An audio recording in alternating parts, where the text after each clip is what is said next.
Beta cells ആണ് pancreas insulin ഉണ്ടാക്കുന്ന കോശങ്ങൾ. അപ്പൊ പുതിയ ബീറ്റാ സെൽസ് ഉണ്ടായി വരുമെന്നുണ്ടെങ്കിൽ പ്രമേഹം മാറൂലേ?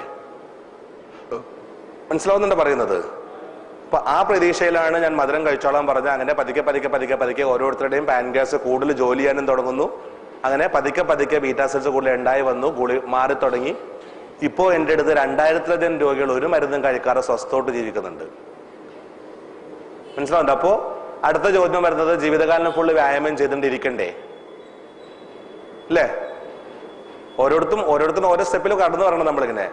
ജീവിതകാലം ഫുള്ള് വ്യായാമം ചെയ്യേണ്ട എന്നും വ്യായാമം നിർത്തിയാലും തിരിച്ചു വരില്ല എന്നും എന്നെ വേറെ ആൾക്കാർ പഠിപ്പിച്ചെന്ന് പുറകെ. ഇപ്പൊ അടുത്ത കാലത്ത് ഒരു കൊല്ലം മുമ്പ് പ്രമേഹം മാറുക എന്ന് പറയുമ്പോൾ 2 തലത്തിൽ ചിന്തിക്കണം.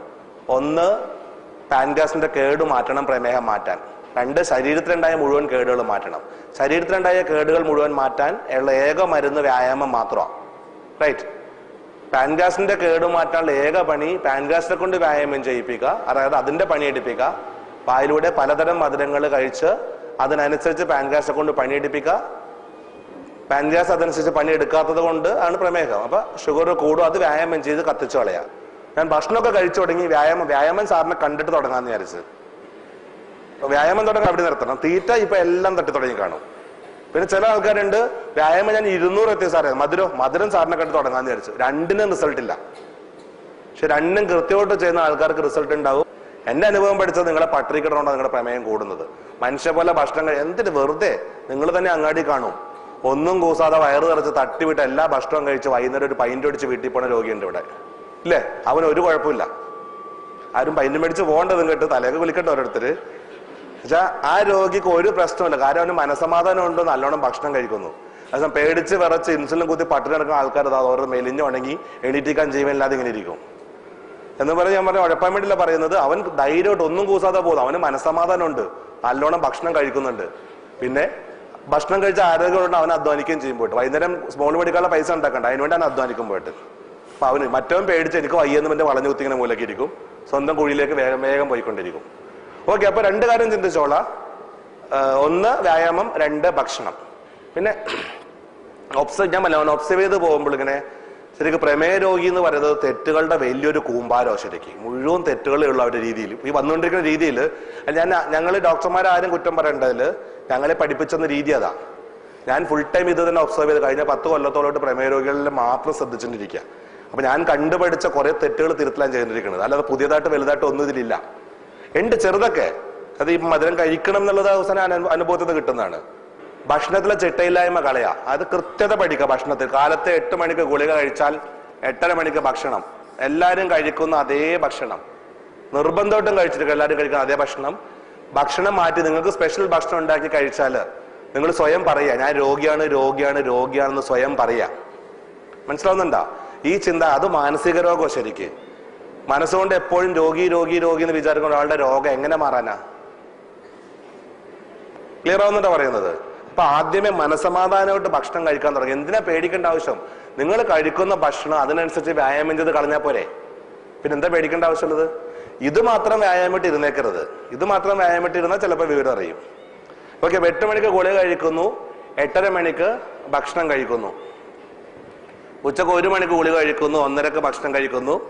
എല്ലാവരും കഴിക്കുന്നു അതേ ഭക്ഷണം, ഇറച്ചിയോ മുട്ടയോ പാലോ മീനോ എന്തായിക്കോട്ടെ, അത് നിങ്ങളും കഴിച്ചിരിക്കണം. ഭക്ഷണം എല്ലാവരുടെയും ശരീരത്തിന് വേണ്ടതാ. ഭക്ഷണം കഴിച്ചില്ലെങ്കിൽ ആരോഗ്യം പോയിക്കൊണ്ടേയിരിക്കും ഓരോ ദിവസം. ഓക്കെ, രാത്രി 8 മണിക്ക് ഗുളിക കഴിക്കുന്നു, 8:30 മണിക്ക് ഭക്ഷണം കഴിച്ചിരിക്കണം. അതും എല്ലാവരും കഴിക്കുന്ന അതേ ഭക്ഷണം. ചപ്പാത്തിയോ ഗോതമ്പോ മുത്താരി ഉണ്ടാക്കാൻ നടക്കരുത്. അത് ചെയ്യുന്തോറും നിങ്ങൾ സ്വയം രോഗി എന്ന് പറയാം. മനസ്സിലാവുന്നുണ്ടോ പറഞ്ഞപ്പോ? അപ്പൊ ഒരേ ഡോസ് ഗുളികയേക്കാൾ പ്രാധാന്യം കൊടുക്കുക, ഒരേ ഡോസ് ഭക്ഷണം. അത് കഴിയുന്നത് സമയത്തും കാലത്തും കഴിക്കാം. എന്തും കഴിക്കാം, പക്ഷെ വലിച്ചു വാരി കഴിക്കരുത്. കല്യാണമൊന്നും കഴിക്കരുത് പോയിട്ട് എന്തും കഴിക്കാന്ന് പറഞ്ഞിട്ട്. സമയത്തും കാലത്തും ഭക്ഷണം കഴിക്കാൻ ശീലിച്ചേ പറ്റൂ. മനസ്സിലാവുന്നുണ്ടോ പറഞ്ഞത്? അപ്പൊ ചിട്ടയായ ഒരു സമയത്ത് ഇത് മാത്രം. ഇനി 11 മണിക്ക് ചായയും കടിയും വേണോ? കഴിച്ചോളൂ എല്ലാ ദിവസവും. ഒരു ദിവസം കഴിക്കുക, ഒരു ദിവസം കഴിക്കാതിരിക്കലും ഒഴിവാക്കുക കഴിയുന്നതും. വൈകുന്നേരം 5 മണിക്ക് വേണോ? കഴിച്ചോ. ഒരു ദിവസം ഒരു ബിസ്ക്കറ്റ്, പിറ്റേ ദിവസം 2 കിലോ കപ്പ, അത് ചെയ്തേക്കരുത്. ഒരു മയത്തിൽ കഴിക്കുക. അവനവന്റെ വയറാണെന്ന് വിചാരിച്ച് കഴിക്കുക. മനസ്സിലാവുന്നുണ്ടോ? അപ്പോ 24 മണിക്കൂർ കൊണ്ട് കഴിക്കുന്ന ഭക്ഷണം 24 മണിക്കൂർ കൊണ്ട് കത്തിച്ചു കളഞ്ഞാൽ മതി. നിങ്ങളുടെ ഇഷ്ടത്തിന് കഴിച്ചോളൂ. നിങ്ങളുടെ വയറിന് എന്ത് വേണമെന്നുള്ള സ്വാതന്ത്ര്യം നിങ്ങൾക്ക് തരാം.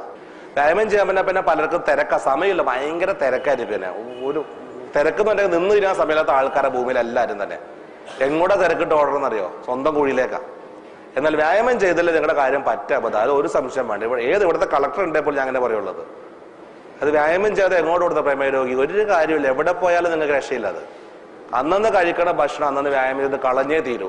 ഓക്കെ, അപ്പൊ ഒരേ ഡോസ് ഗുളിക, ഒരേ ഡോസ് ഭക്ഷണം എല്ലാം തികച്ച്, ഒന്നിന്റെയും കുറവ് പാടില്ല. കൂടുതൽ പാടില്ല പറഞ്ഞ കൂടുതൽ എന്തോരം കഴിച്ചോളൂ, പക്ഷെ അതനുസരിച്ച് വ്യായാമം ചെയ്തോളണം. ക്ലിയർ അല്ലേ? മനസ്സിലാവുന്നുണ്ടോ? ഞാൻ എല്ലാം കഴിച്ചോ എന്ന് പറഞ്ഞൊന്നും എന്റെ അടുത്ത് കഴിക്കണ്ട. ഉറപ്പ് പറയാൻ ഞാൻ 100% പറയാം, കഴിച്ചവർക്കെല്ലാം കുറവാണ്. എന്റെ അടുത്ത് കഴിച്ചിട്ട് കൂടിയവരില്ല. വ്യായാമം കൂടെ ചെയ്താൽ, ഇത് മാത്രം വ്യായാമമായിട്ട് ഇരുന്നിട്ടുണ്ടെങ്കിൽ ചിലപ്പോൾ കൂടും. ക്ലിയർ ആവുന്നുണ്ടല്ലോ അല്ലേ? ഓക്കെ, ഒരേ ഡോസ് ഗുളിക, ഒരേ ഡോസ് ഭക്ഷണം. ഓക്കെ, ഇനി അടുത്ത സ്റ്റെപ്പ് പഠിക്കേണ്ടത് കുറച്ച് കാര്യങ്ങൾ. ഒന്ന്, രക്തം എല്ലാവരും പരിശോധിച്ച് നോക്കുന്നുണ്ടല്ലോ അല്ലെ? ഇത് ഞാൻ എന്റെ അനുഭവത്തിൽ നിന്ന് പഠിച്ച കുറച്ച് കാര്യങ്ങളിൽപ്പെട്ടാണ്. അതായത് ഏറ്റവും കൂടുതൽ, അതായത് 100 രോഗികൾ, കിഡ്നി രണ്ടും കേടായി പോയ 100 രോഗികൾ എടുത്തിട്ടുണ്ടെങ്കിൽ അതിൽ 93 പേരും പ്രമേയ രോഗികളായിരിക്കും എന്നാ പറയാം. ബാക്കി 7 പേരും വൃക്കരോഗികളായിരിക്കും. കിഡ്നി കേടായി പോയ, കിഡ്നിക്ക് തന്നെ രോഗം വന്നവര്. അല്ലാതെ 93% കിഡ്നി രോഗത്തിന്റെ കാരണം പ്രമേയ രോഗം എന്നാ പറയാ. ഈ കണക്കുകൾ മുഴുവൻ എനിക്കറിയില്ല, എന്നാലും ഏകദേശം അങ്ങനെ പറയുന്നത്.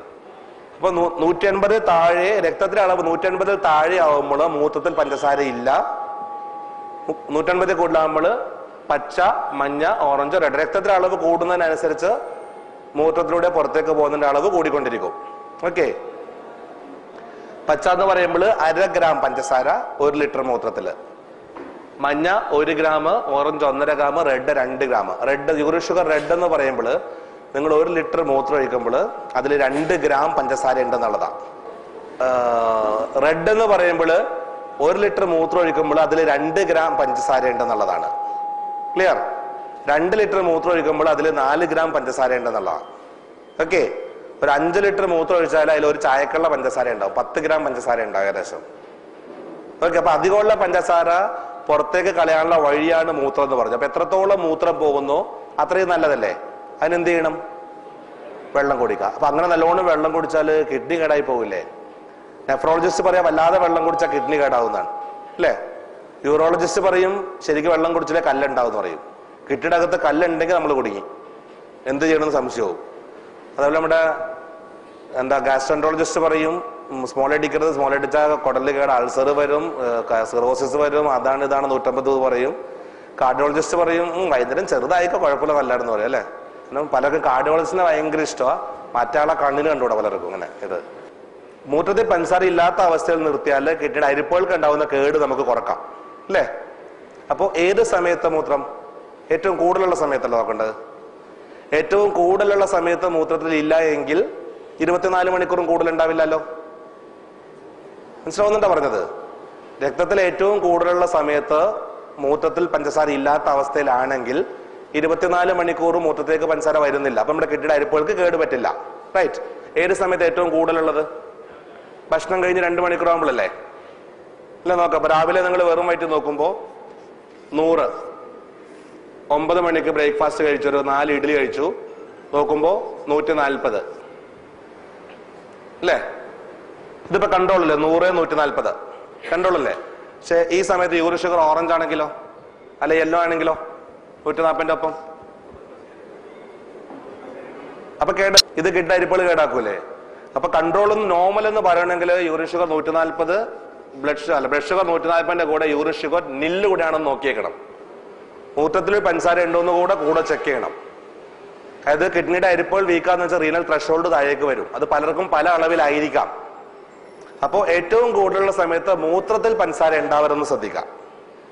മനസ്സിലാവുന്നുണ്ടോ? ഇപ്പൊ യൂറിൻ ഷുഗർ 140 യൂറിൻ ഷുഗർ നിൽ, ഇതിപ്പോ ഓക്കെയാണോ? ഇത് ശരിയാണോ? ഇതിപ്പോ കൺട്രോൾ ആയോ? ഇനി ഒന്നുകൂടെ നോക്കുക. 11 മണിക്ക്, ഒരു 9 മണിക്ക് ഭക്ഷണം കഴിച്ചോ, 11 മണിക്ക് നോക്കി 140. ഈ 11 മണി തൊട്ട് ഉച്ചക്ക് 1 മണി വരെയുള്ള സമയം ഒന്ന് ആലോചിച്ച് നോക്കിയേ. 11 മണിക്ക് നമ്മൾ രക്തം നോക്കിയപ്പോൾ ഏറ്റവും കൂടുതലുള്ള സമയം എന്ന് പറഞ്ഞു. ഉച്ചക്ക് 1 മണി വരെയുള്ള സമയം ഒന്ന് ആലോചിച്ച് നോക്ക്. ആ സമയത്ത് എന്തെങ്കിലും വ്യായാമം ചെയ്യുന്നുണ്ടോ? ഒന്നുമില്ല. പ്രമേഹം ഉണ്ടോ എന്ന് അറിയാൻ ഏറ്റവും നല്ലത് മെയിൻ ഭക്ഷണം കഴിഞ്ഞ് 2 മണിക്കൂറാകുമ്പോൾ രക്തവും മൂത്രം പരിശോധിക്കാം. അതിന് പല ആളുകൾ ഉണ്ടോന്ന് പരിശോധിക്കാൻ പോകുന്നു രാവിലെ വെറും വയറ്റിൽ പോകും. ഏറ്റവും കുറവുള്ള സമയത്ത് നോക്കും. അപ്പൊ ഈ ബോർഡർ ലൈൻ ഒന്നും നമുക്ക് കിട്ടില്ല. പ്രീ ഡയബറ്റിക്കും അറിയാൻ പറ്റില്ല. മനസ്സിലായി പറഞ്ഞത്? പലർക്കും പല സമയത്തായിരിക്കാം വേരിയേഷൻസ് ഉണ്ടാകാം. പക്ഷെ മനസ്സിൽ വെക്കേണ്ടത്രേ ഉള്ളൂ, 95% പേർക്കും കൂടുതൽ ഞാൻ കണ്ടിട്ടുള്ളത് ഉച്ചഭക്ഷണം കഴിഞ്ഞ് 2 മണിക്കൂറിന് ഒഴിക്കുന്ന മൂത്രത്തിലും രക്തത്തിലും ഏറ്റവും കൂടുതൽ സമയം. അപ്പൊ അതുകൊണ്ട് കിഡ്നി കേടാകാതിരിക്കാൻ എന്ത് വേണം? ഉച്ചഭക്ഷണം കഴിഞ്ഞ് 2 മണിക്കൂറിന് ഒഴിക്കുന്ന മൂത്രത്തിൽ പഞ്ചസാര ഇല്ല എന്ന് ഉറപ്പാക്കുക. അപ്പൊ കിഡ്നി അരിപ്പുകൾക്ക് കേട് പറ്റുന്നില്ല.